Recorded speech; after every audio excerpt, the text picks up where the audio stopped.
So Freemasonry, you wanted to ask a question yesterday? What was your question? Yes, I've heard that Mozart was a Freemason, and Haydn and all the... Haydn, I don't know about Haydn, but Mozart, there is a painting of him attending a Masonic lodge.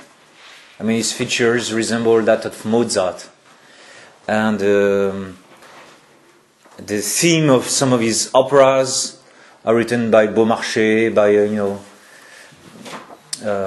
Masonic authors. And the Enchanted Flute, they say that he is the hymn of Freemasonry. And what else about Mozart? And Austria was loaded with Freemasons in his time. But also, what Freemasonry does, it has several layers. So it loves to co-opt, glamorous people.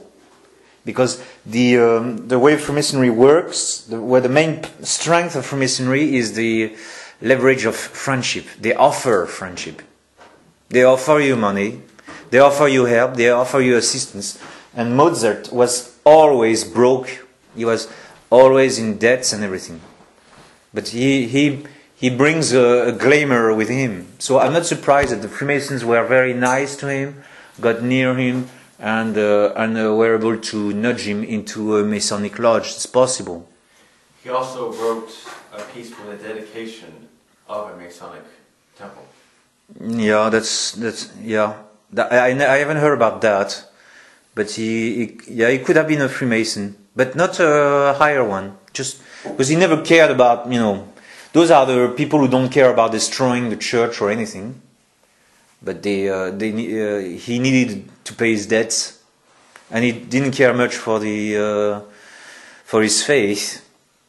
So I think that's the interest of this encyclical. It explains the different layers. Like in Freemasonry, the Masons always claim in France Général de Sony, who is a great French Catholic person, famous Catholic of his times, but de Sony was never a Freemason. And then you have those types of Freemasons that are, famous, good guys, but never did much else than what they were famous for, like Baden-Powell, the founder of the Boy Scout movement. So later on you're going to have lots of Catholic Boy Scouts, and they take Baden-Powell as a model, knowing that he is a Freemason. Why? Because in the British high society you had to be one. So I think Freemasonry is subtle enough to, they are intelligent enough to understand the value to co-opt people. Not necessarily that these people would be rabid anti-Catholics. That's one of the tricks of Freemasonry. So it doesn't necessarily mean that Mozart was a rabid anti-Catholic. Probably, he puts his soul in danger. Not listening to the church censures and everything. I don't think he was granted ecclesiastical burial. I don't think so. If I remember well. He was buried in a pauper's grave. Pauper's grave, yes. So if he was a Mason, the Masons dumped him. So they were bad friends. I'm not quite sure, if he was, a full-blown Mason or somebody desperate for money. I'm not quite sure. He would take whatever works he was commissioned for to make money. So I think he never cared for politics all that much. He was an artist. He was very very freaky, So. Yeah, but they love to say this one was ours. Like they say, Jacques de Molay is our founder. No, there's a big gap between Jacques de Molay and when they started, but they want to take the credit for the injustice wrought on Jacques de Molay. Jacques de Molay. Most historians now are rehabilitating Jacques de Molay and say he was innocent. I mean, most of the Catholic historians I've read, but. It's a nice story, so they put without qualms, they put those guys into their lore, to give themselves a glamour. which does not belong to them. When so many Masons at the French Revolution became murderers, you know, and wicked people. Or in the Philippines, they are all thieves. But they need to present themselves with a, you know, benevolent, honest exterior. I think that's the game they are playing. The claim of Mozart, you know, I mean, it sounds nice and conspiratorial, and probably Mozart did this. Probably he did goof up, because he goofed up on so many other things. He's all over the place. Mozart is all over the place. All over the world, probably. He had influenced a great deal of music. What I mean, all over the place, that he's very messy character. Oh. You see his family life. He couldn't run a house, you know, because the only thing he cared for was to write music, basically. So if he attended that lodge, I don't think he was paying much attention to what he was doing. And it was also, in his time, it was fashionable to go in the Masonic lodge. It was a trend. It was very trendy, you know. All those stories, those initiatic things, for them that was exciting. Now nobody cares. But he had many patrons, probably. Yes. And anybody would give him money, you know, he would work for. He was always desperate for money. So that's how we got in touch with the Freemasons? Yeah, Freemasons, they hunt for these type of people. Oh. Yeah. Because they are vulnerable. Yeah. But they probably are, they used him more than he used them. Because if you say that he died a pauper without any money, it means he was dumped by his brothers. If he made them his brothers, and none of them showed up to bury him. I don't say that the behavior of the Prince Archbishop of Salzburg was nice to him either. Okay, and then Emperor Joseph was an idiot. You know, like in a movie they show. You know, Joseph was a Mason, and he was a Masonic idiot. You know, he was a true idiot. So I would say, you know, the Masons can take more credit for Joseph than for Mozart, because if he was a member, they dumped him, they abandoned him. And now that he's dead, they take the credit. Well, that's typical of them. So, where were we?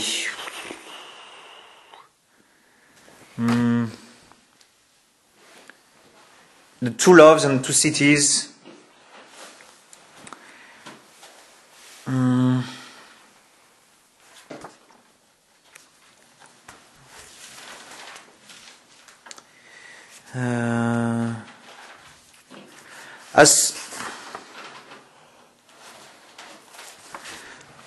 As soon as the constitution and the spirit of the Masonic sect were clearly discovered by manifest signs of its actions, by cases investigated, by the publication of its laws and of its rights and commentaries, I think we read this, the documents of Freemasonry were found.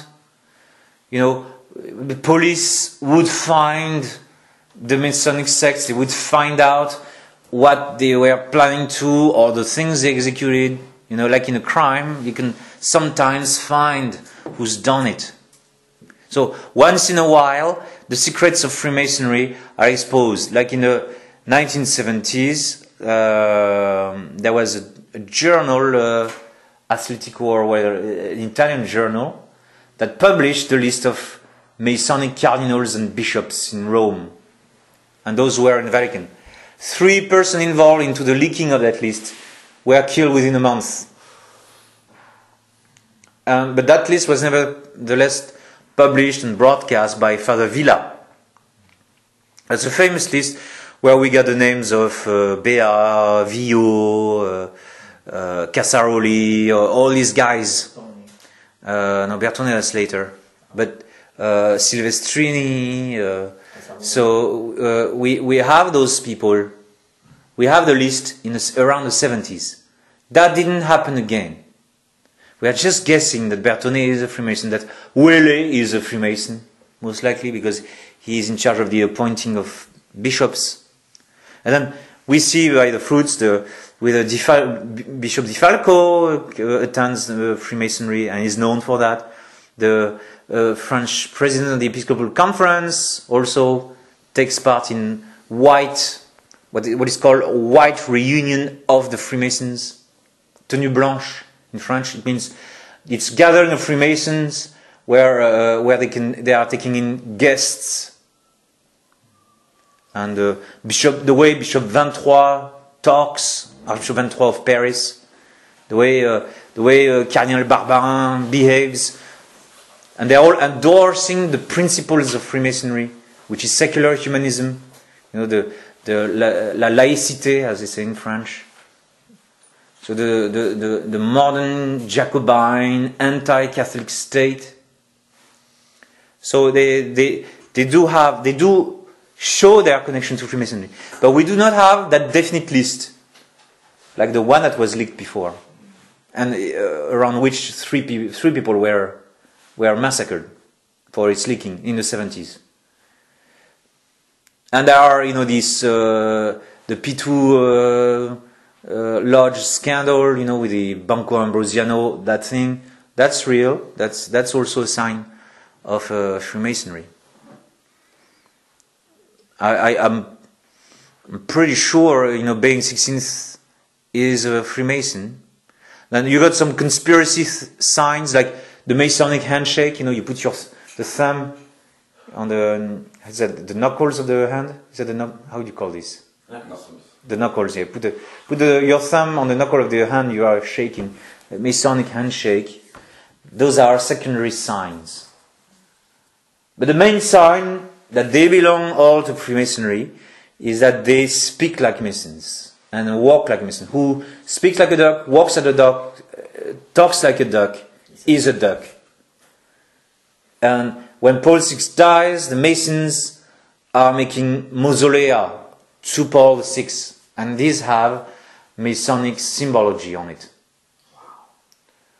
And they recognize him as one of the greatest Masons. The burial of Paul VI, with the bare coffin, that on the ground, that's typically Mason, or it's also a Jewish rite of burial. You got those signs, right? Dr. Ramsay, the Archbishop of Canterbury, or the schismatic Archbishop of Canterbury, when Paul VI meets him, they exchange rings, or Paul VI puts his ring on Dr. Ramsay's finger. That's a sign of Masonic acquaintance. And the band cross of Paul VI, the ugly audience hall of the Vatican, with the resurrection, like Christ coming out of the mud, that ugly thing is satanic. It looks like the throne of the beast. It's really awful. So they are using the things that Masons would use. On this, there are other layers. The gay lobby comes in, and the all the other errors, of modernism, of course, and then they connive with everything. But no, the goal of Freemasonry is to unite all religions. That's the goal.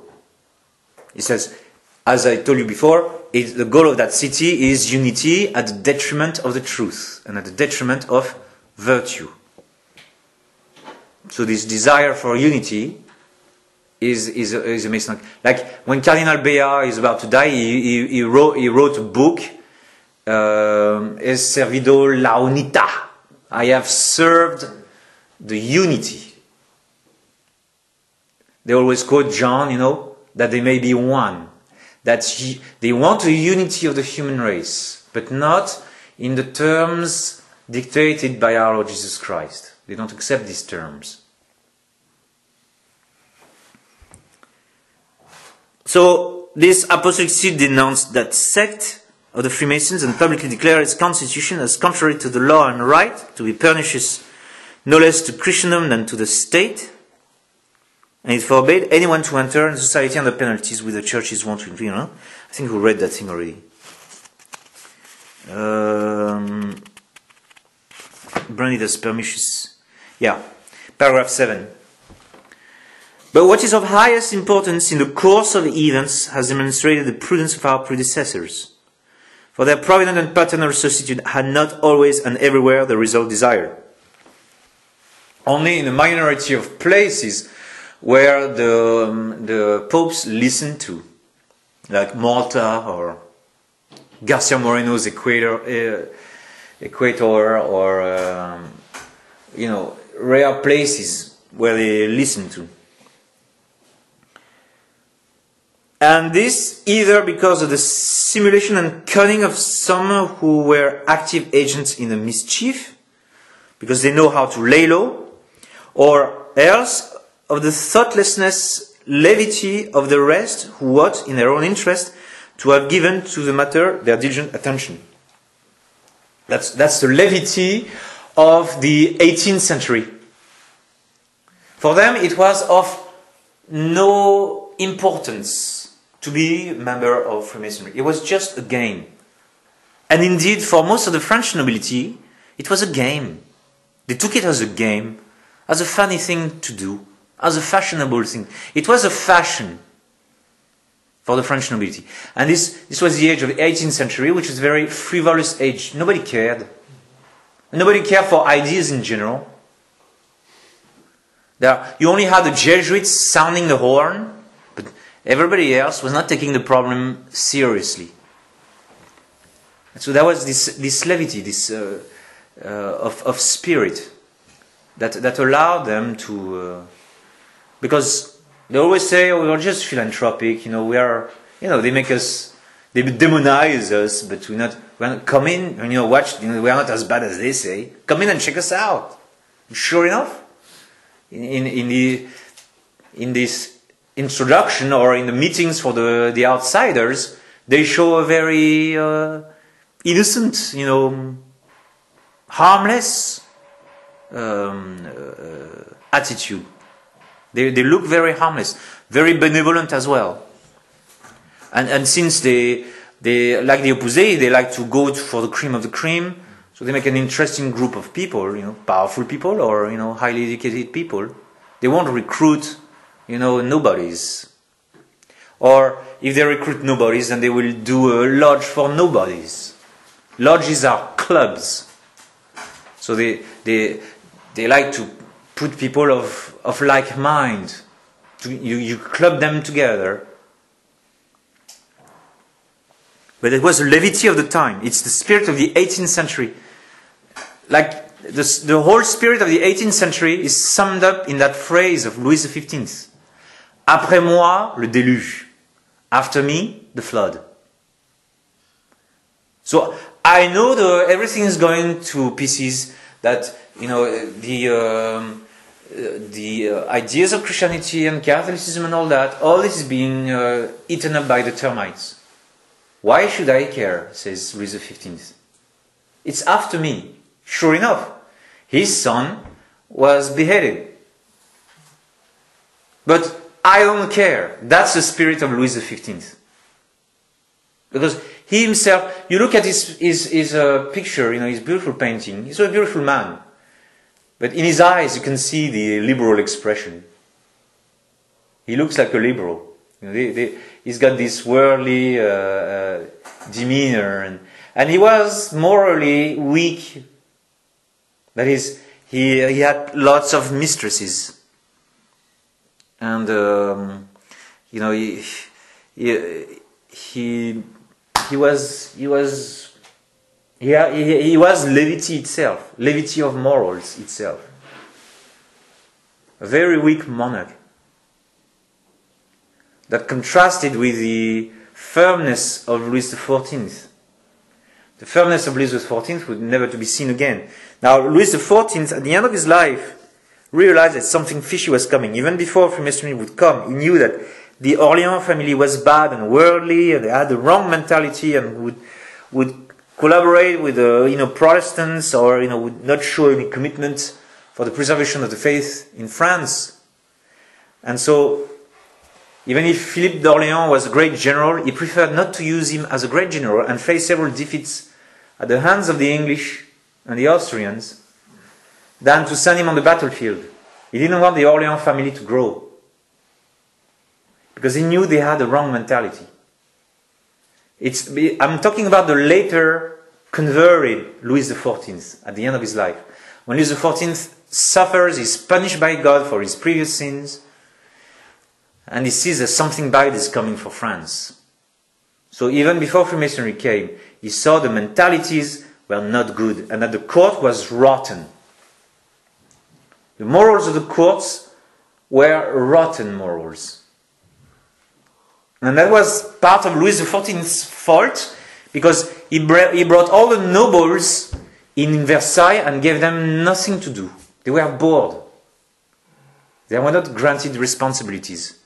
Because in the youth of Louis XIV, there was this rebellion of the nobles. So he wanted to have them under control, but they were bored. And then all they cared for was their pleasure. And they became a rotten elite. Then, being cut off from the population, they became a useless elite. But they were still very rich and influential. And the French nobles are the ones who did the French Revolution. No revolution was more aristocratic than the French Revolution. The French people at large never cared for the French Revolution. It's the nobles and the clergy who did the French Revolution. So prominent revolutionists were members of the clergy. The most famous one is Talleyrand. But l'Abbé Grégoire aussi was a famous, and some others whose name I don't remember exactly. So it was a levity of the age. And it's a thoughtless levity. It's this refusal to study the matter, and to study the gravity of the matter. That the enemies are truly organized. In consequence, the sect of the Freemasons grew with a rapidity beyond conception in the course of a century and a half, until it came to be able, by means of fraud and of audacity, to gain such an entrance into every rank of the state as to seem to be almost its ruling power.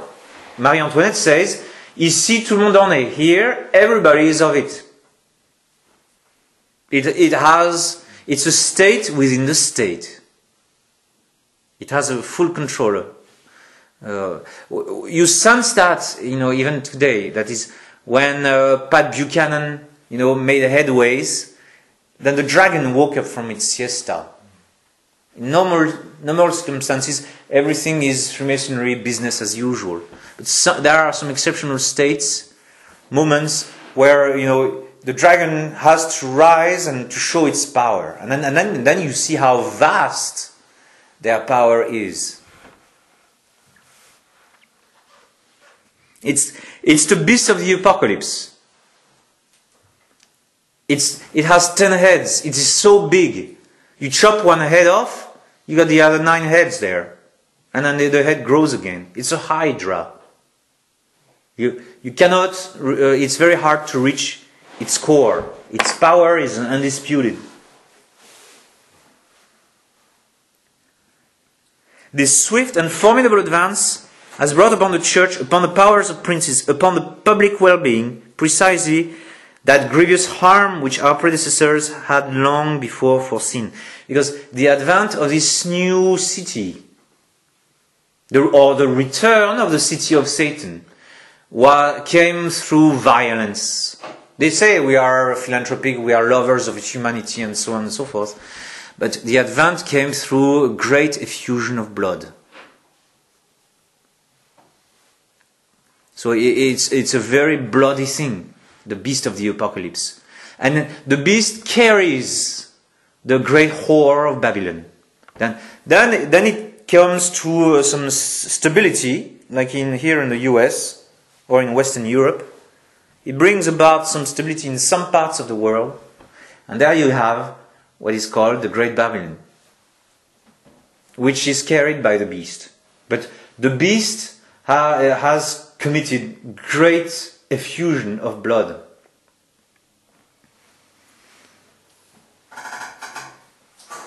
Such a condition has been reached that henceforth there will be grave reason to fear, not indeed for the Church, for her foundation is much too firm to be overturned by the effort of man, but for the states in which prevails the power, either of the sect of which we are speaking, or of other sects not dissimilar, which lend themselves to it as disciples and subordinates. You still had, when Leo XIII was still speaking, you still had, the Austrian Empire.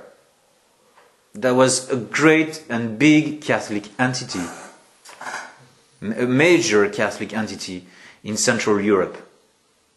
And François Joseph, emperor, was he was a Josephist supremacist, so he did not yet understand the errors of the ways of his forefather, but he started to wake up on the evil of Freemasonry. And so Austria was kind of free from Masonic influence. We know it very well at the episode of the election of St. Pius X. What did he do? Rampolla affair. So François Joseph had his secret services, and he would investigate the background of all the major players in the church. And so he did a great service to the church. But at the moment of his election, Pius X was not very grateful for that. He made an edict that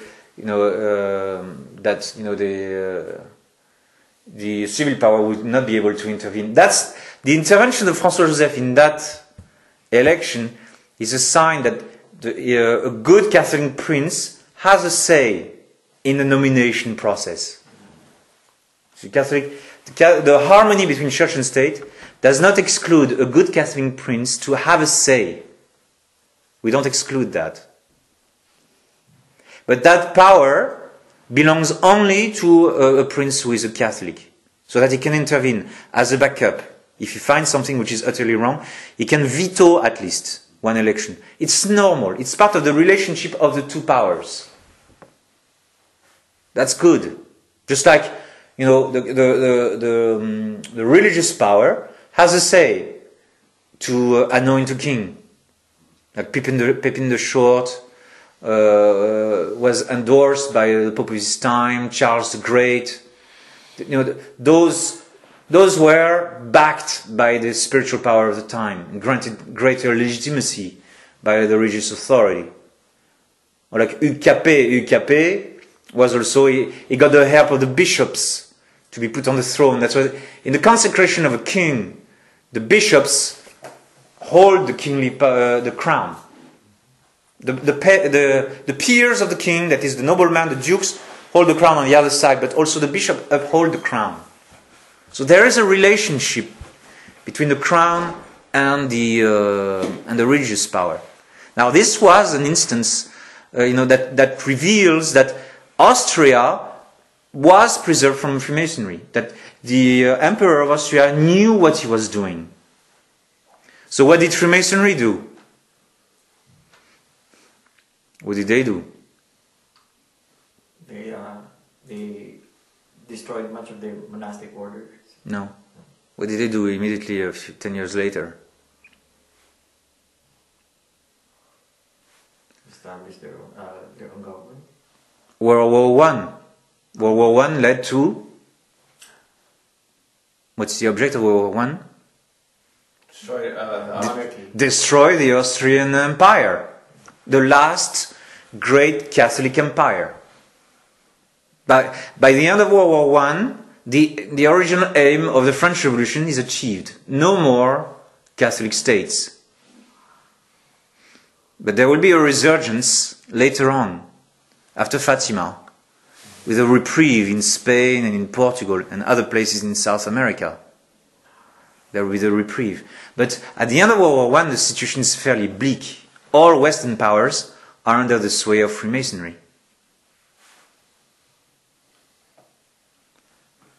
but you see in the example of Austria that these people were very happy. They were ruled in a Catholic way, and that implied that the government's job was to uproot Freemasonry, and they would do it, and they did it successfully. So to go around the obstacle, then the Masonry fomented a war, and then stupidly, the Kaiser Wilhelm fell into that war. He was probably himself a Mason, but he was also, a megalomaniac. And then the French Republic wanted to go to war, and it was backed by the English. So there was this. The World War I was a setup, and World War I also sent Pius X to his grave, because Pius X knew that it was going to lead to the remodeling of Western Europe. So,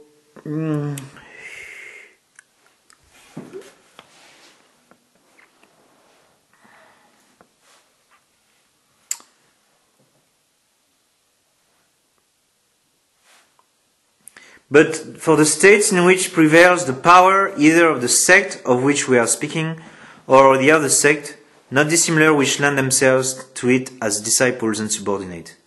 So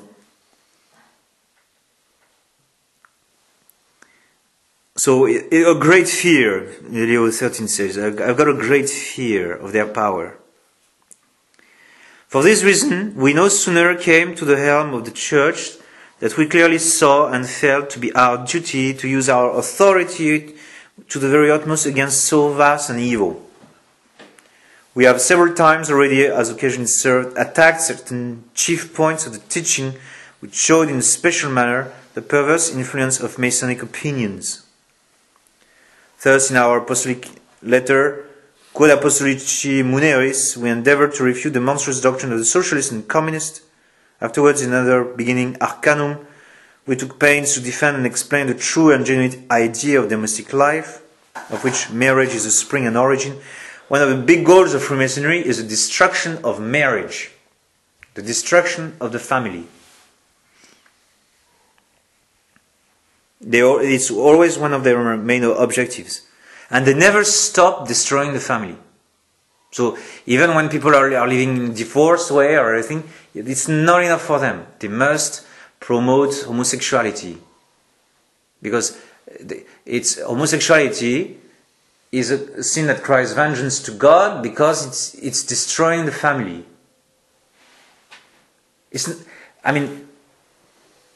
Homosexuality per se is a horrible thing. The action that man does on another man when they sleep together is disgusting. Okay, that fills God with disgust.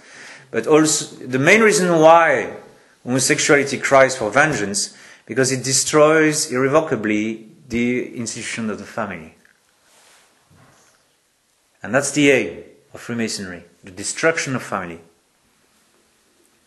And again, in that which begins Deo Turnum, we describe the ideal of political government conformed to the Christian wisdom, which is marvelously in harmony, on the one hand, with the natural order of things, on the other hand, with the well-being of both sovereign princes and nations. So they destroy this harmony between church and state. Separation of church and state. That's their big idea.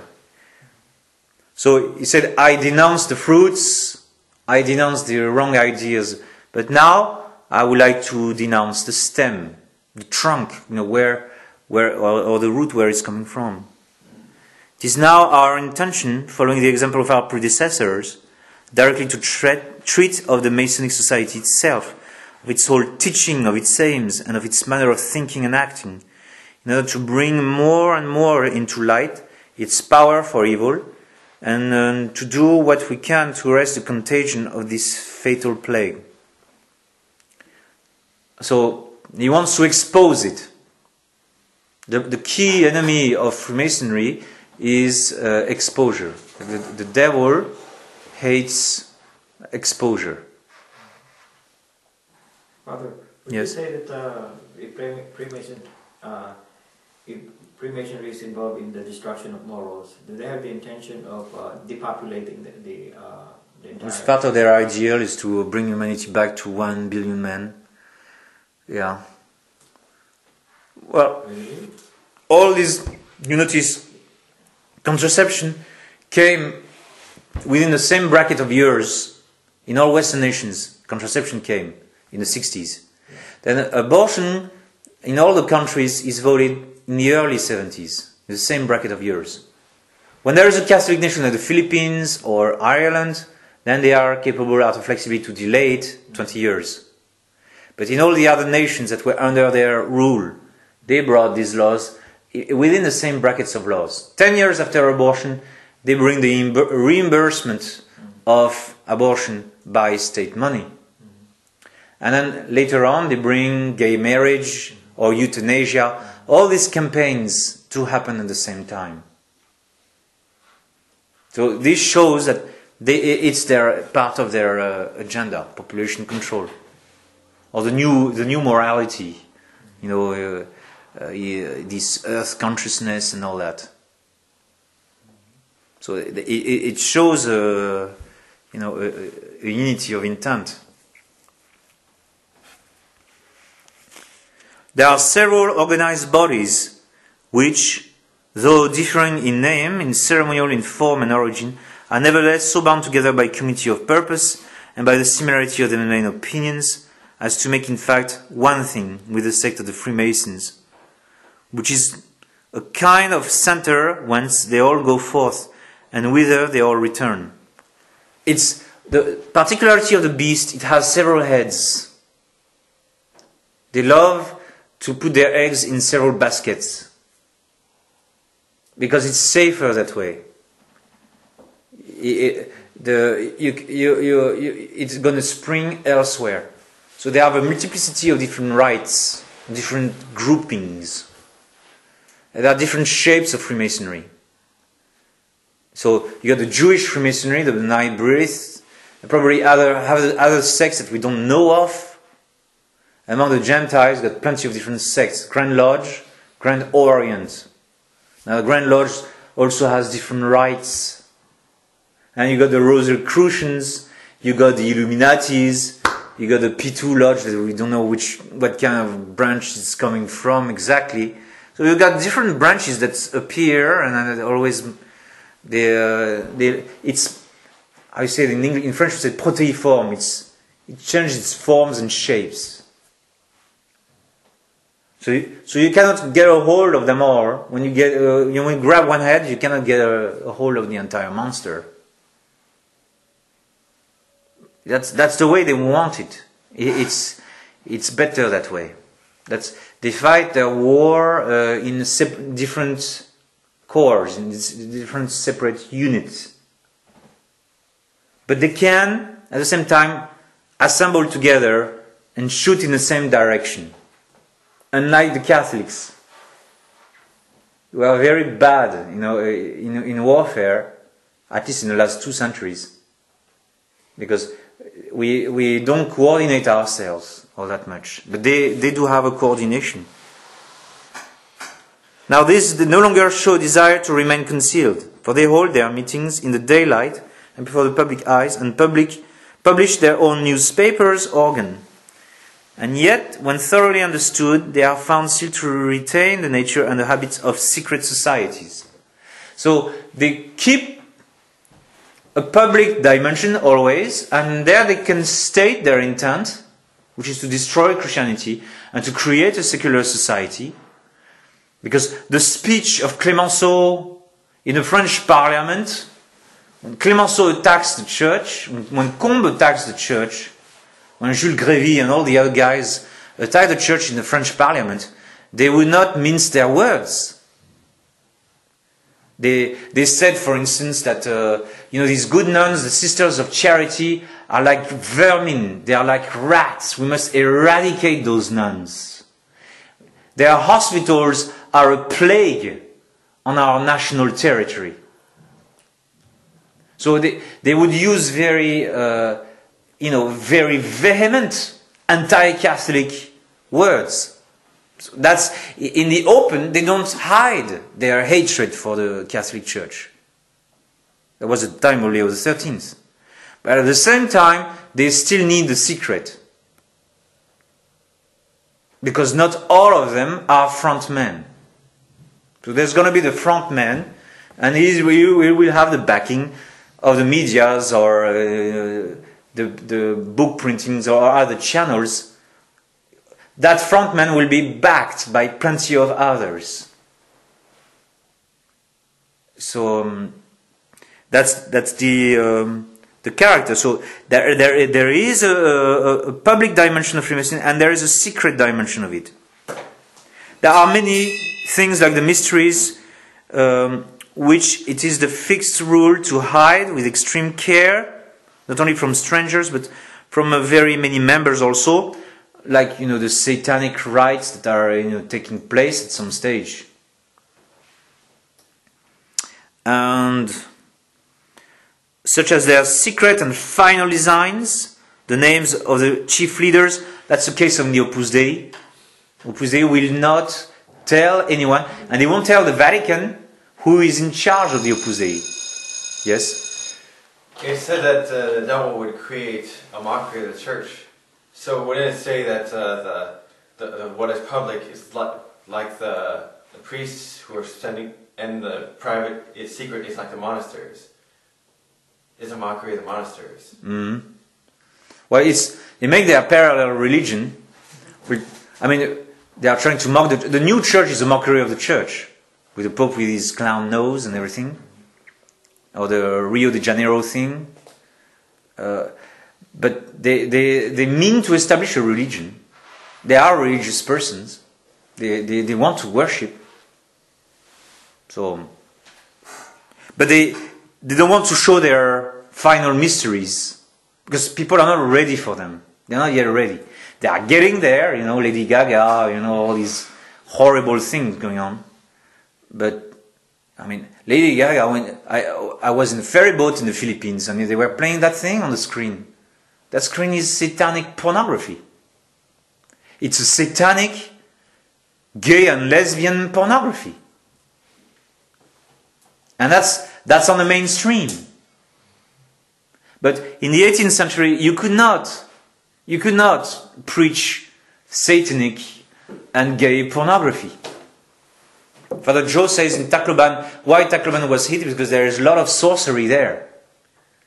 And it's a hotbed of Freemasonry in the Philippines. One of the explanations. But there are still very simple people there, and we weep for them. But Masonry could not, in the time of Leo XIII, show all its designs. But as it wins, the mask goes up, because what they want is the worship of Satan to become more explicit. Or the satanic morals, to become more explicit. That's what they want. Father, how come that a lot of people are drawn to Freemasonry because of mysticism? Most of them is convenience or worldliness, connections, to facilitate business. They kind of envelope that mysticism. Yeah, I met many people who have proposed Freemasonry, and once they turn down the offer, they say they are told, well, it's too bad for you. I mean, you're gonna be stuck where you are, or you're not gonna get many contracts. So they clearly state that the advantages that you get from the. I'll just finish the paragraph. So they try to hide these secrets, such as their secret and final design, the name of their chief leaders. That's the Opus Dei. Opus Dei is well known for that.